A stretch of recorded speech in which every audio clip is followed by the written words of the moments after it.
Здравей! Имам желание да разкажа за себе си, за моя път към на тантра.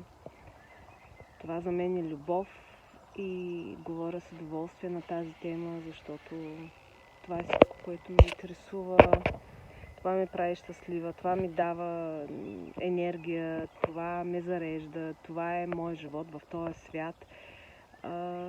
Вибрирам или искам да вибрирам, искам да се намирам, всичко свързано с любов. За мен начинът да преживея себе си като любов е тантра.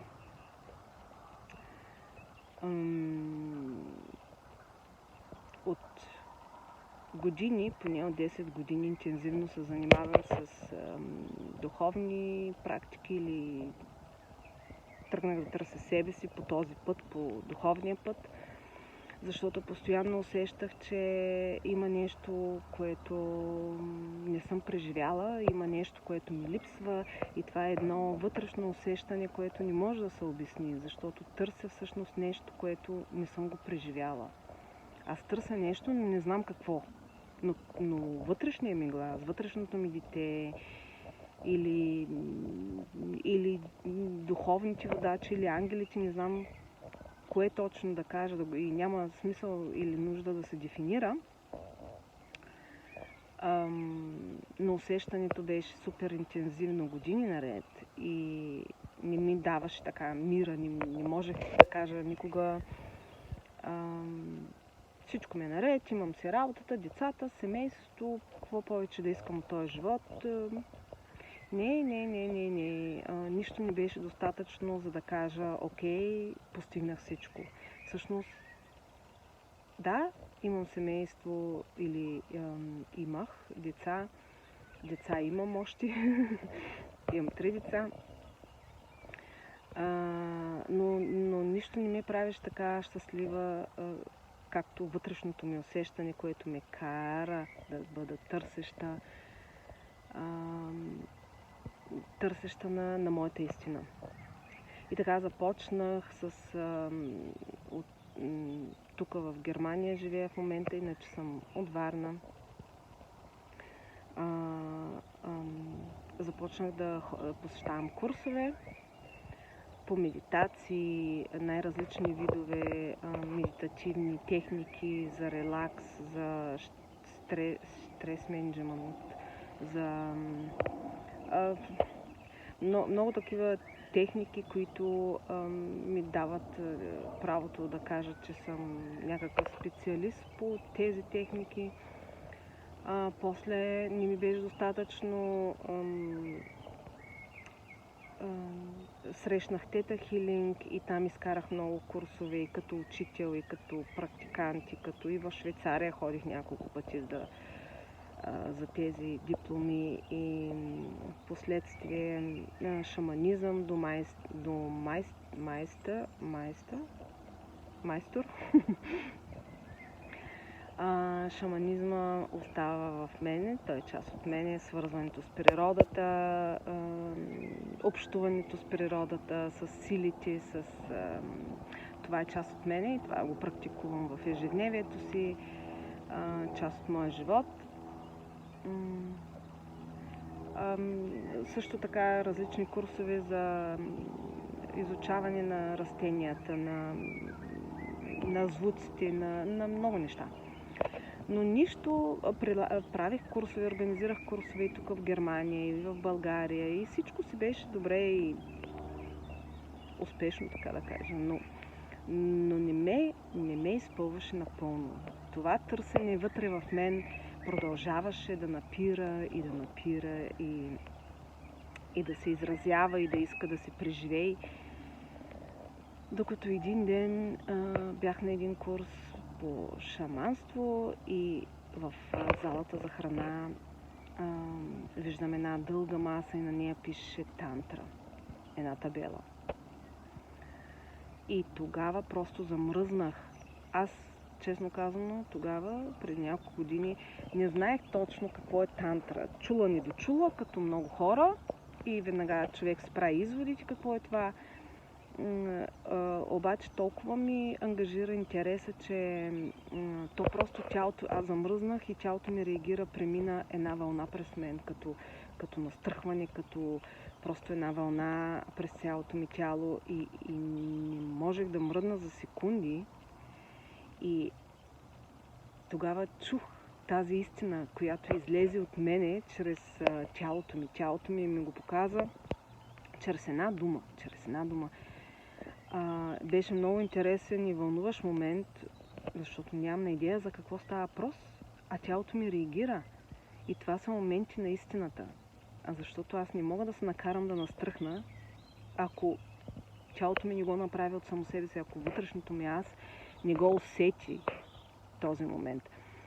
И веднага се разбрах, естествено, в интернет видях какво е и се записах на първия курс, който видях, който резонира с мен. Бях попитана, не искам ли да отида да видя, да пробвам. Не, просто записвам на цялото обучение, което е една година, по няколко курса, по няколко дена там и така. Записах се директно за цялото обучение и започнах. И когато предизвикателство си беше и за мен, както и за всеки човек, който за първи път се запознава с това изкуство тантра, но усетих още по време на моето обучение, на курса, усетих моята истина, въпреки че всичко си беше нов свят. Моята истина, чрез тялото си, чрез мислите, чрез всичко в мен каза да. Този вътрешен зов или това вътрешно търсене сякаш изчезна или поне нямаше го това усещане, че нещо ме притиска да търся, да ровя. И след като завърших обучението, жената, която води този курс има много опитност, над 20 години стаж. Просто си срещнахме душите, защото аз вярвам и съм убедена, че всеки един човек има талант. Например, моята дъщеря може да рисува. Тя просто го може. Аз колкото и да се опитвам да рисувам, трудна работа да ми се получи. Може би след една седмица ще успея да направя нещо подобно, с много труд и много внимание, докато тя го прави за 20 минути примерно. Просто то си го има човек. И това може да кажем, за мен една теория, че това е от минали животи, от предците ни, просто си го носим и е останало в нашата аура, в нашата душа. И вече от нас зависи дали ще го проявим, дали ще го реализираме, дали ще го използваме като хоби или просто няма да му обърнем внимание. Това вече е личното решение и свободната воля. И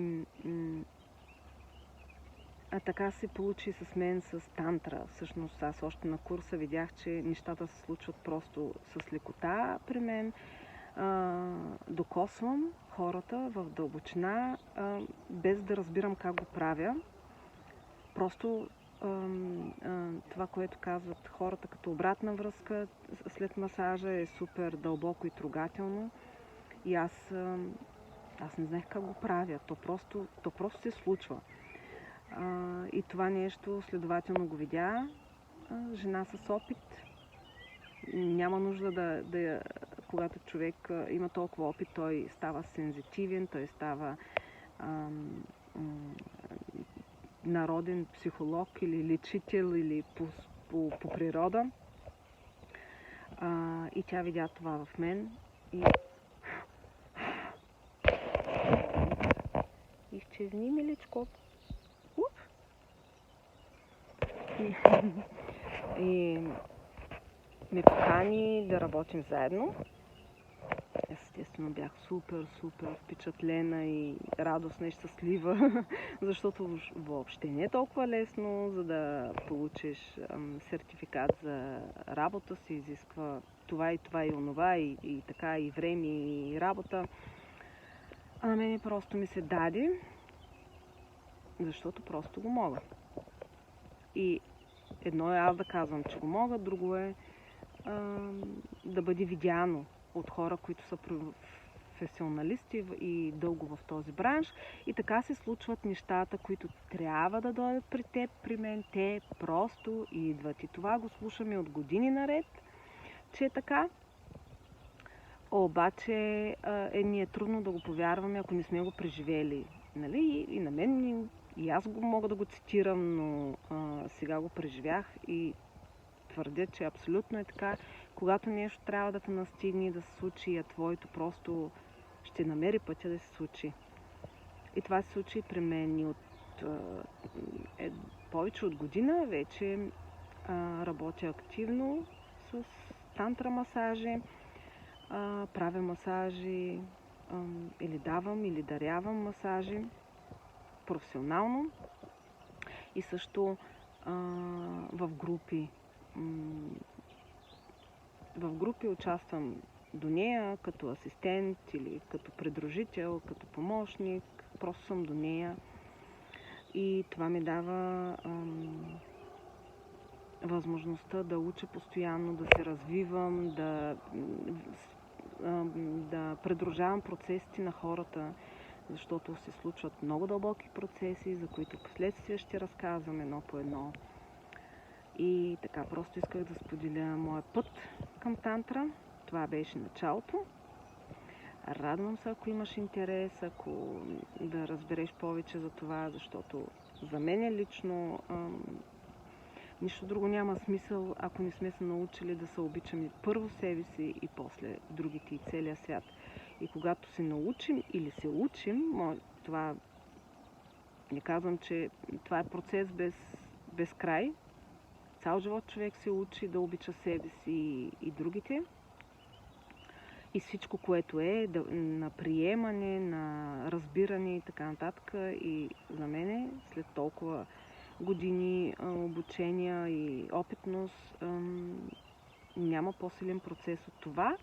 И защо? Аз мога да се обоснова. За мен е така, защото работих дълги години и ангажирах мозъка си. Абсолютна концентрация на мозъка. Всички техники, каквото обучавах, изучавах, е концентрация на мозъка. И в един момент усетих, аз не си чувствах тялото. Докосвам се и не си усещам тялото. Някак си като все много няма. Просто концентрацията ми толкова е средоточена на мозъка в това, което правя, че изгубих усещането си. И затова имах постоянното най-вероятно усещане, че нещо не е така както трябва да бъде или искам да бъде. Тялото ми просто ми даваше сигнали. И когато започнах с тантра, просто намерих това, което търсих. 3 в 1. Тантра развива и докосва духа, душата и тялото. И какво по-хубаво от това? Скоро.